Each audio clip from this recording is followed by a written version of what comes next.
What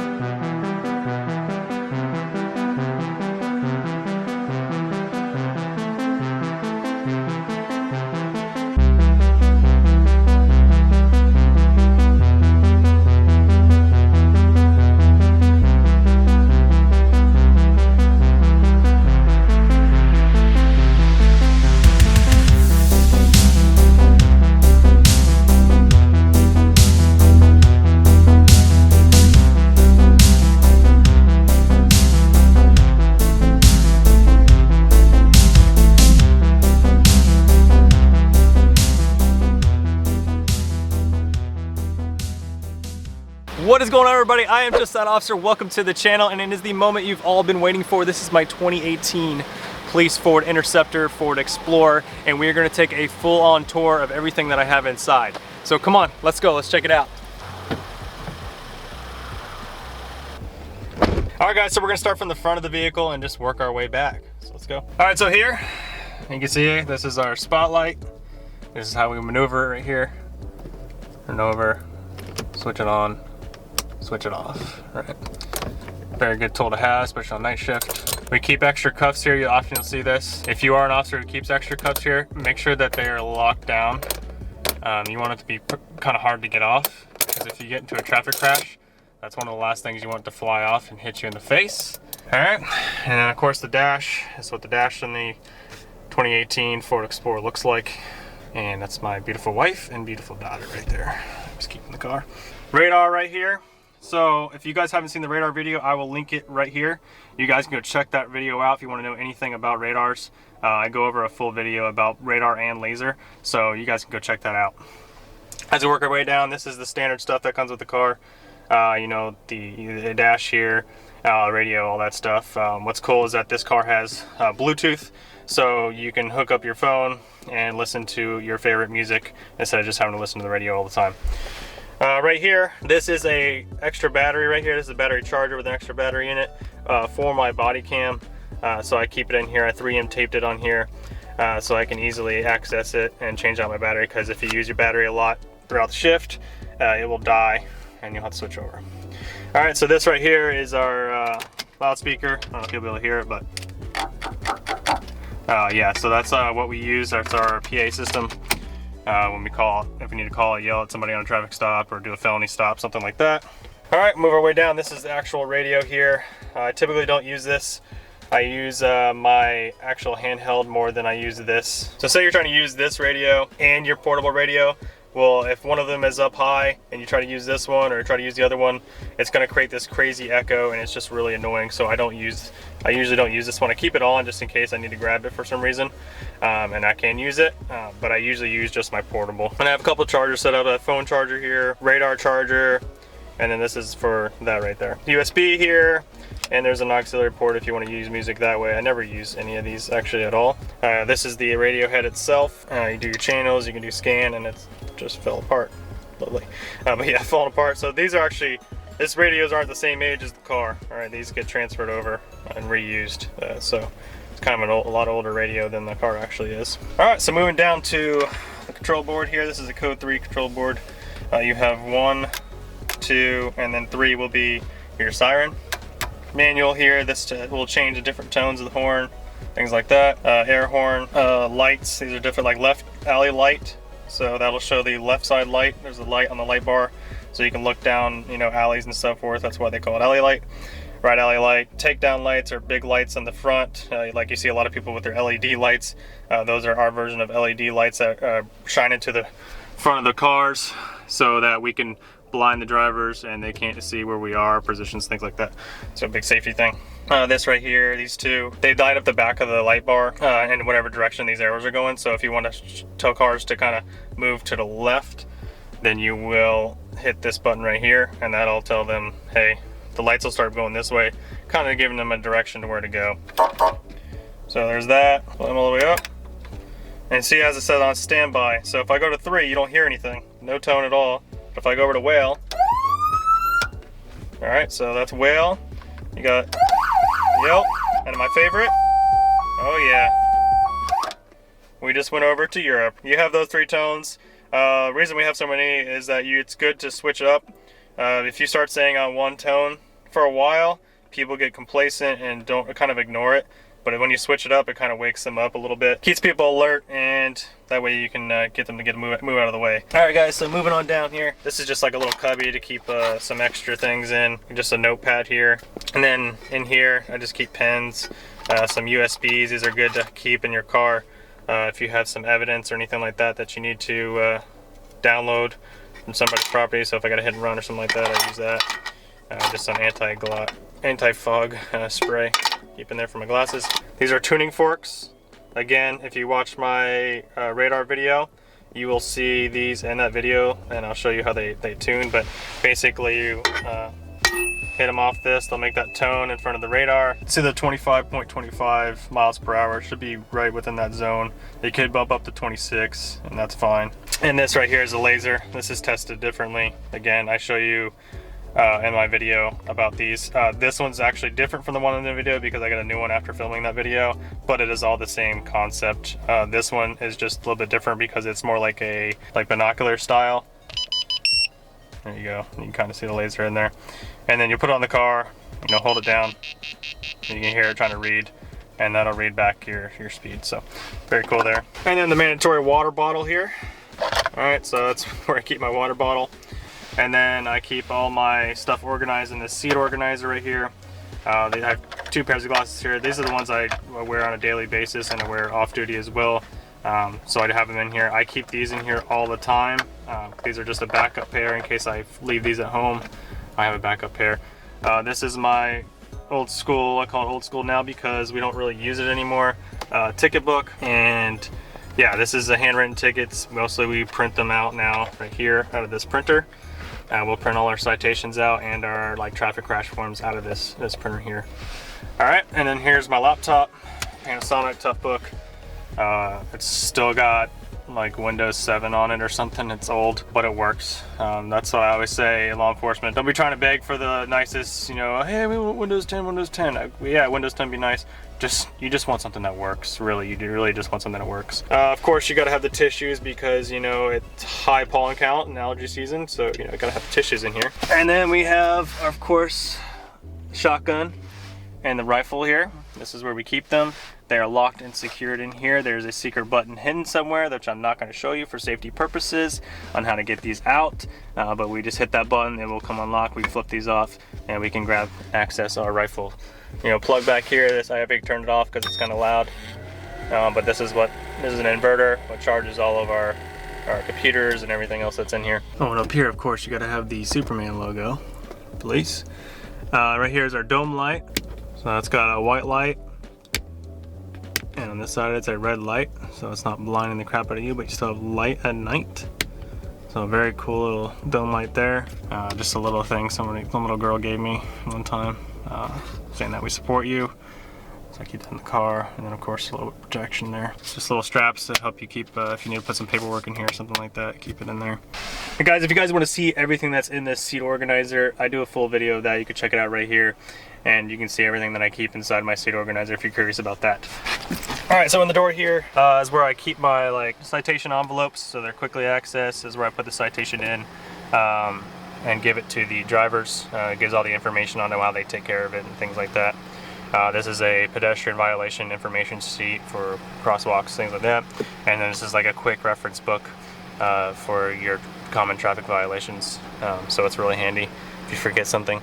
And then I keep a couple other things in here like alarm notifications, and those yellow cards are for if we're trying to unlock cars. So if you didn't know that, we actually can help you unlock your car. But we use a wedge, and that's a release of liability in case it scratches your car or something like that. You can't come after us or sue us or anything like that. And then of course you have your Narcan. I gotta have Narcan in there. This is where I keep my traffic vest, reflective traffic vest. We get on a crash, something like that in the middle of the road. We throw that on for safety. People can see us. Sorry, I know it's dirty. I actually just cleaned this car not too long ago, but it gets dirty fast. So that's the driver's area seat there, and we're just gonna go over to the other side. All right, guys, so this is the other side. This right here is a spit mask from Safariland. This is so if we have a combative subject who wants to try to spit on us. Usually when they get real mad at us, they like to try to spit. And if we put this on them, they just basically spit on themselves and not us. So very nice thing to have, keep in your car. I just have a window thing that was just given to us by a company in there. Some photo cards. We put the daytime photography, or photographer who's taking the pictures, things like that on crime scenes. This right here. So this is a window tint reader. You roll your window down, slide this over, and it'll tell what tint that you have. And here, as well, I can't even remember what this is called, but basically this wraps around their legs and keeps their legs down if they're trying to kick out the windows, kick out anything like that. We can strap it around their legs, tighten it up, and then we jam it in the door. So we'll shut it on the door so they can't pull it out, and that keeps them from kicking all our stuff and damaging our car. So another cool tool to have. I think we call it a hobble. All right, so here I have my kind of winterish jacket right there. And then I have my rain jacket here. I always keep my rain jacket here. Florida, it rains all the time. This is my go bag. I'm gonna do a full video on this probably here soon. But this actually has a bunch of extra magazines in it. Has a tourniquet here, a bunch of medical supplies inside of it, and it just straps over here. So I can just take it off, throw it over my shoulder, and I'm good to go in an active shooter situation. I don't have to fumble and try to get a bunch of magazines together or try to figure out how to hold them on me. This will do it all for me. It is fantastic. I love this bag.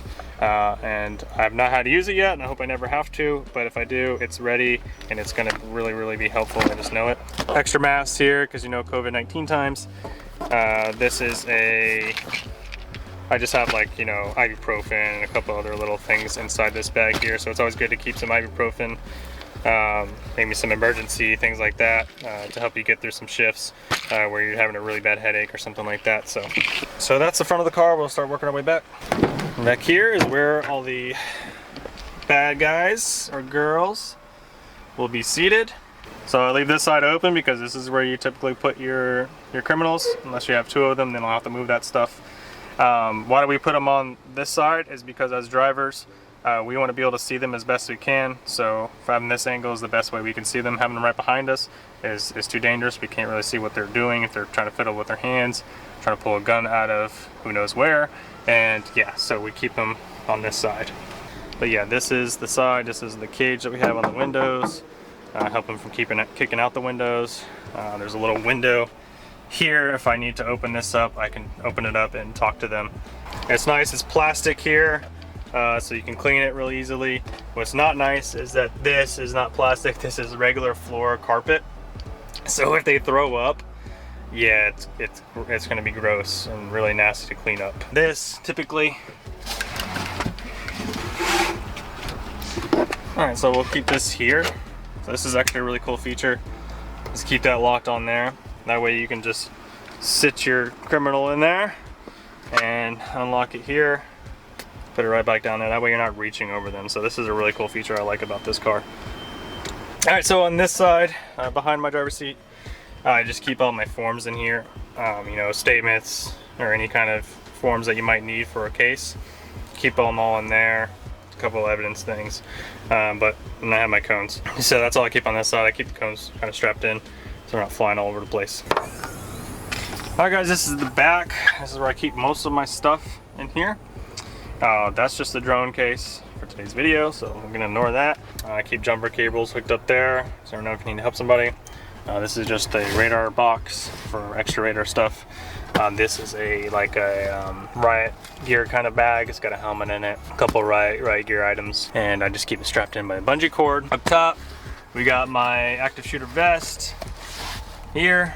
It's got extra magazines in there, level 3A vest. Got my blood type on there. It's always good to have that. In the back, that's just a bag with some PPE equipment in it. And I have a huge medical bag here, which has everything you could possibly need for a medical situation. AED right here. This is something that you always want to check. Just make sure that it says okay in there, that it's working. Extra flashlight with a resuscitator here. And stop sticks. Those are stop sticks. Those are what we take out and we'll throw across the road. They're kind of like little triangles. But once you throw them in the road, a car runs over them and they'll break down and the spike will go right to the tire, letting all the air out. So this is part of our lockout kits, like I mentioned earlier with the yellow tags. This is the thing that will reach down into your car and we'll unlock the door, pull the door handle to unlock it, and so forth. Back here, paper towels, you know, stuffed animals back there for kids. You ever go on calls with kids, things like that. I mean, just giving them a stuffed animal or something like that can really help them in a sticky situation that they're end up stuck in the middle of, like a domestic situation. In here, actually keep some like tire shine and a couple of white things for cleaning the car. We usually run it through the car wash and then hit it with some tire shine. Saves you money. Yeah, these are made to go over your duty boot. That's why they're like extra large. That way you can put your hazmat suit on, you can duct tape around it, and not have to worry about taking your boots off. So, cool thing to have in there just in case. And then in here, crime scene tape, of course. Alright, do not cross. We got it in Spanish too, por favor. Alright, then we have a fingerprint kit under there to get all your fingerprints. These are cool little things that I'll sometimes use on like my traffic homicide scenes if I don't want big flashy lights when we're trying to take pictures and things like that. I'll turn it on and I'll like slap it on the outside right there. Blanket right there, emergency blanket, hazmat book down there. This is a measuring wheel I use for traffic homicide investigations. You know, you gotta have your peroxide. I think I have some cotton swabs here. Tape measure, something I also use for, you know, THIs, things like that. You can measure some certain equipment violations, so forth, like ride height and things like that. Tennis ball. Why do I have a tennis ball in my car? A couple reasons. If I get to a call where I need to help somebody and their dog is trying to protect them, I'll try to use this to make friendly with them, or any other kind of dog situation. Also, with if we have our canine guy who's down, usually the dog's gonna sit over there and protect them, most likely. So. Avoid getting bit, things like that. Try to get playful with the dog, and I always keep one of these in my car. Bug spray, of course. It gets pretty gross on night shift, especially during summertime. Sunscreen. Orange spray paint. It's typically used for my THI investigations, traffic homicide investigations. Some evidence bags I keep in here. Black latex gloves. Always good to have in here. Also, I made a video about this. I have all my drug test kits. So if you guys want to see that video on how we test drugs, I made a video and I'll link it right here as well. And then I have duct tape here. Colored ones are great for DUIs, so you can put a line on the ground anywhere. If you don't have one accessible, you can make one with tape. Want the line that they can walk for your DUI exercises. Alright, and then down here I have a bunch of flares. Typically we keep 12 on us so that we can use them, you know, on the side of the road if we need to. If it's raining, things like that, those things will burn through rain. They burn very hot and very bright, so people will see them. This is a urine specimen or blood specimen kit, and of course a fire extinguisher. Gonna have a fire extinguisher in the car for safety. All right, guys, that's it. That's all that's in the back of my patrol car. That's all that's in my patrol car. All right, guys, so that is the end of the tour of the patrol car. I hope you guys enjoyed today's video. If you did, smash that like button. If you guys want to subscribe for more videos. If you guys have any comments, questions, concerns, leave them down below in the comments. I'll be sure to do my best to get back to you, and I'll see you guys in the next one. Bye.